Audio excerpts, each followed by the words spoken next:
ద్వాదశ జ్యోతిర్లింగాలు శివుణ్ణి ఉమాసహితునిగా, ఉమామహేశ్వరునిగా సాకార రూపంలో పూజించడం జరుగుతుంది.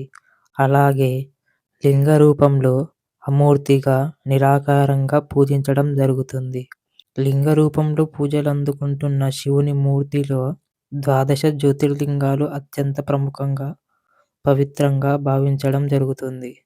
సౌరాష్ట్రే సోమనాథంచ, శ్రీశైలే మల్లికార్జునం, ఉజ్జయిన్యాం మహాకాలం, ఓంకారమమలేశ్వరం, పరాళ్యం వైద్యనాథంచ, డాకిన్యాం భీమశంకరం, సేతుబంధేతు రామేశం, నాగేశం దారుకావనే, వారణాస్యం తు విశ్వేశం, త్రయంబకం గౌతమీతటే, హిమాలయే తు కేదారం, కృష్ణేశం చ శివాలయే, ఏతాని జ్యోతిర్లింగాని సాయం ప్రాతః పఠేన్నరః సప్తజన్మ కృతం పాపం స్మరణేన వినశ్యతే.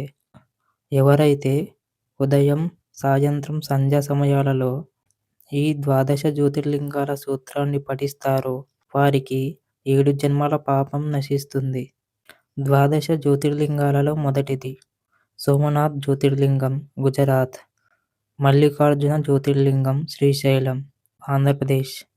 ఈ జ్యోతిర్లింగ ప్రదేశంలో అష్టాదశ శక్తి పీఠాలలో ఒకటైన భ్రమరాంబికాదేవి కూడా కొలువై ఉన్నది. మహాకాల్ జ్యోతిర్లింగం, ఉజ్జయిని, మధ్యప్రదేశ్.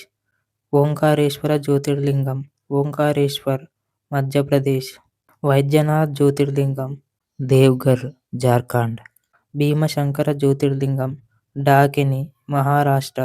రామేశ్వర జ్యోతిర్లింగం, రామేశ్వరం, తమిళనాడు. నాగేశ్వర జ్యోతిర్లింగం, దారుకావనం, ద్వారకా సమీపంలో. విశ్వేశ్వర జ్యోతిర్లింగం, వారణాసి, ఉత్తరప్రదేశ్. త్రయంబకేశ్వర జ్యోతిర్లింగం, నాసిక్, మహారాష్ట్ర.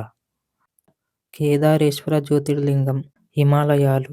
కృష్ణేశ్వర జ్యోతిర్లింగం, ఔరంగాబాద్, వెరూల్, మహారాష్ట్ర.